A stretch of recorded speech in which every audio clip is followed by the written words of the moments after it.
ஓம் சாய்ராம். எல்லாருக்கும் வணக்கம். லாஸ்ட் எபிசோடில் சில கேள்விகள் கேட்டிருந்தோம். அதற்கான பதில்களை தான் இந்த வீடியோவில் டிஸ்கஸ் பண்ண போகிறோம். ஃபர்ஸ்ட்டு, ஆண்கள் ஏன் மோஷன்ஸ் எதுக்கு எல்லாத்துக்கும் சொல்யூஷன் சொல்கிறாங்க? அதாவது வெனிஷன்ஸ் அவங்களோட ஃபீலிங்ஸை ஷேர் பண்ண வரையில் அவங்க ஏன் சொல்யூஷன் சொல்கிறாங்க அப்படின்னு கேட்டிருந்தோம் இல்லையா? மெயினாக என்ன ரீசன் அப்படின்னா, மார்ஷன்ஸ் பொறுத்த வரைக்கும் அவங்க வேல்யூ பண்ணுறது அவங்களுடைய எபிலிட்டி இன் த சென்ஸ், ஒரு விஷயத்தை எடுக்கிறாங்க இல்லை ஒரு ப்ராப்ளமை சால்வ் பண்ணுறாங்க அப்படின்னா அதில் எந்த அளவுக்கு அவங்க திறமை மிக்கவங்களாக இருக்காங்க. ஸோ இப்போ அந்த ப்ராப்ளம் அவங்க சால்வ் பண்ணி வந்துட்டாங்க அப்படின்னா தான் அவங்க ஒரு திறமை மிக்கவர்கள் அப்படின்னு சொல்லி அவங்க நம்புகிறாங்க.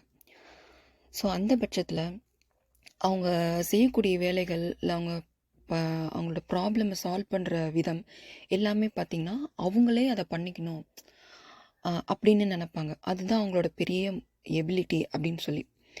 ஸோ ஒரு வேளை அவங்களால அந்த ப்ராப்ளமை சால்வ் பண்ண முடியல, பட் திங்க் பண்ணிகிட்டு இருக்காங்க. பட் ஏதோ ஒரு ஹெல்ப்பு, ஏதோ ஒரு சஜஷன், ஏதோ ஒரு அட்வைஸ் தேவைப்படுது அப்படின்னா மட்டும்தான் அவங்க மற்றவங்க கிட்ட ஷேர் பண்ணுவாங்க. அதுவும் எல்லார்கிட்டையும் ஷேர் பண்ண மாட்டாங்க. பட் இது அவங்களுக்கே தெரியும்ல, இவங்கக்கிட்ட ஷேர் பண்ணால் இந்த ப்ராப்ளம்க்கு ஒரு அட்வைஸ் கிடைக்கும் அப்படின்ற ஒரு ஐடியா. ஸோ அந்த விதத்தில் அவங்கக்கிட்ட மட்டும் ஷேர் பண்ணுவாங்க. ஸோ அப்படி ஷேர் பண்ணும்போது அந்த அட்வைஸை அவங்க கேட்டுட்டு அதை ஃபாலோ பண்ணி அந்த விஷயத்த செஞ்சு முடிப்பாங்க. ஸோ இங்கே நம்ம நோட் பண்ண வேண்டியது 2 விஷயம் என்னென்னா, ஸோ இப்போ அவங்க கேட்டு ஒருத்தவங்ககிட்ட ஷேர் பண்ணி அட்வைஸை வாங்குறாங்க இல்லையா? ஸோ அதனால தான் ஒரு அவங்களோட ஒய்ஃபோ இல்லை ஒரு லேடியோ ஒரு ஃபீலிங்ஸை ஷேர் பண்ணும்போது அவங்க அதுக்கு சொல்யூஷன், ஸோ நம்ம இதுக்கு சொல்யூஷன் கொடுக்கணும், நம்மக்கிட்ட ஷேர் பண்ணுறாங்க, ஸோ நம்ம சொல்யூஷன் கொடுக்கணும் அப்படின்றதுக்காக அவங்க சொல்யூஷன் கொடுக்குறாங்க. புரிஞ்சுதுங்களா? ஸோ இதில் 2 விஷயம் நோட் பண்ணணும்னு சொன்னேன். இன்னொரு விஷயம் என்னங்கிறத நம்ம 2வது கொஷின் பார்த்துட்டு நான் அதை சொல்கிறேன். எல்லா கணவர்களும் சொல்லக்கூடிய ஒரு காமனான இஷ்யூ, அதாவது ஒய்ஃப் கிட்ட இந்த ப்ராப்ளம் எனக்கு ரொம்ப பாதரிங்காக இருக்குதுங்க, இதை அவங்க மாற்றிக்கிட்டா புரிஞ்சுக்கிட்டா எனக்கு ரொம்ப ஹாப்பியாக இருக்கும் அப்படின்ற மாதிரி ஃபீல் பண்ணுற ஒரு இஷ்யூ என்ன அப்படின்னா, இந்த ஒய்ஃப் எப்போவுமே பார்த்திங்கன்னா ஒரு கேரிங்காக இருப்பாங்க. வெனிஷன்ஸை பொறுத்த வரைக்கும் அவங்களோட நேச்சர் என்னென்னா, எல்லாருக்கும் ஹெல்ப் பண்ணுறது, எல்லாருக்கும் சப்போர்ட் பண்ணுறது, எல்லாருக்கும் ஒரு இம்ப்ரூவ் பண்ணுறது, அதாவது ஹோம் இம்ப்ரூவ்மெண்ட் கமிட்டி அப்படின்னே சொல்லலாம். இருக்கிறத இன்னும் எப்படி பெட்டராக மாற்றலாம், எப்படி இம்ப்ரூவ் பண்ணலாம் அப்படின்ற ஒரு தாட்டு. ஸோ எல்லாரையும் லவ் பண்ணுறது. இப்போ வீட்டில் இருக்கிற இப்போ நம்ம அம்மாக்களே எடுத்துக்குவோம். அவங்க வீட்டில் இருக்க எல்லாத்துக்குமே பார்த்து பார்த்து செய்வாங்க. அவங்களுக்கு இது வேணும் இது வேணும் அப்படின்னு சொல்லிட்டு அதை நம்ம கேட்காமையே செய்வாங்க இல்லைங்களா? அதுதான் இது ஒரு ஒய்ஃப்னு பார்க்கல. ஒரு ஹஸ்பண்ட் எனக்கு இது வேணும் அப்படின்னு சொல்லி கேட்டு அந்த ஒய்ஃப் செய்யும்போது தான் அது அவங்களுக்கு ஹாப்பியாக இருக்கும். Otherwise it's called irritation. Irritation கூட சொல்ல முடியாது, ஒரு ஒரு நம்ம அவங்கள ஹர்ட் பண்ணுறோன்னே கூட சொல்லலாம். ஏன்னா முன்னாடியே சொன்ன மாதிரி அவங்களோட எபிலிட்டி தான் எல்லாம், கரெக்டுங்களா? அது அவங்களோட வேல்யூவே அவங்களோட எபிலிட்டி. அப்போ நம்ம ஒரு ஹெல்ப்பு அவங்க கேட்காம நம்ம செய்யும்போது அது அவங்களுக்கு ஹர்ட் ஆகும். இப்போ நான் முன்னாடி சொன்னேன் இல்லையா, இன்னொரு பாயிண்ட் இந்த கொஷினுக்கு அப்புறம் சொல்கிறேன்னு, அதுதான். அப்போது அவங்க கேட்கும்போது தான் நாம் அட்வைஸ் கொடுக்கணும். இப்போ எப்படி அவங்க ஒரு அட்வைஸ் வேணுங்கிறனால தான் ஷேர் பண்ணாங்க. அது வரைக்கும் அவங்க கேட்கவே இல்லை. அப்போ நம்ம போய் ஒரு அட்வைஸு சொல்லக்கூடாது. அப்படி சொன்னோம் அப்படின்னா அவங்களோட எபிலிட்டியை நம்ம டீவேல்யூ பண்ணுற மாதிரி தான். இப்போ ஒரு எக்ஸாம்பிள் சொல்கிறேன்.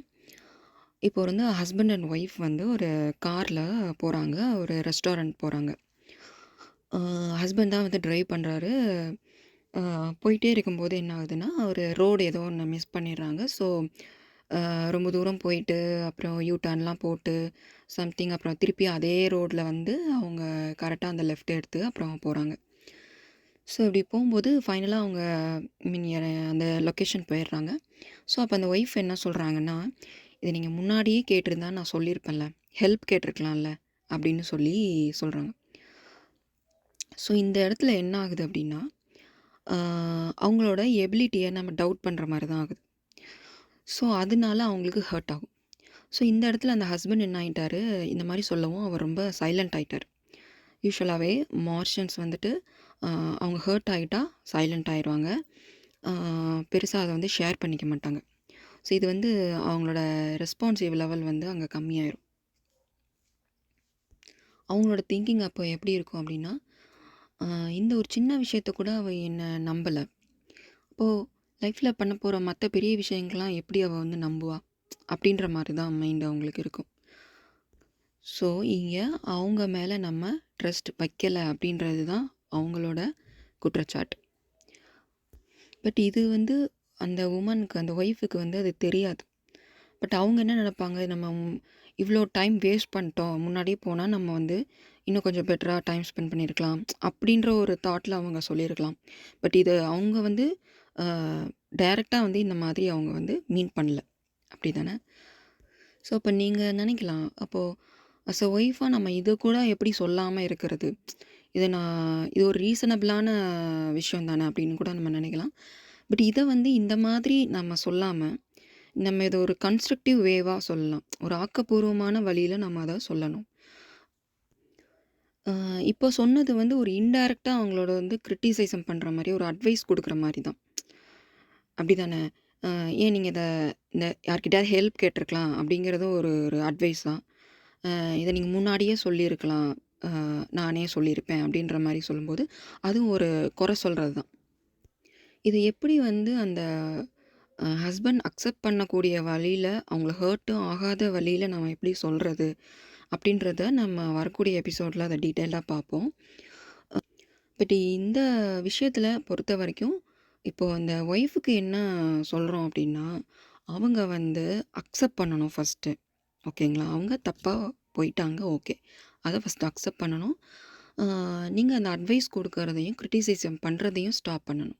ஓகேங்களா? இதுதான் ஒரு ஒய்ஃபாக நீங்கள் பண்ண வேண்டிய most important step to build a good relationship with your husband. So மென்னை பொறுத்த வரைக்கும் அவங்கள எப்படி வந்து நம்ம அப்ரோச் பண்ணுறோம், அவங்கள எப்படி ட்ரீட் பண்ணுறோம் அப்படின்றது ரொம்ப ரொம்ப இம்பார்ட்டண்ட்.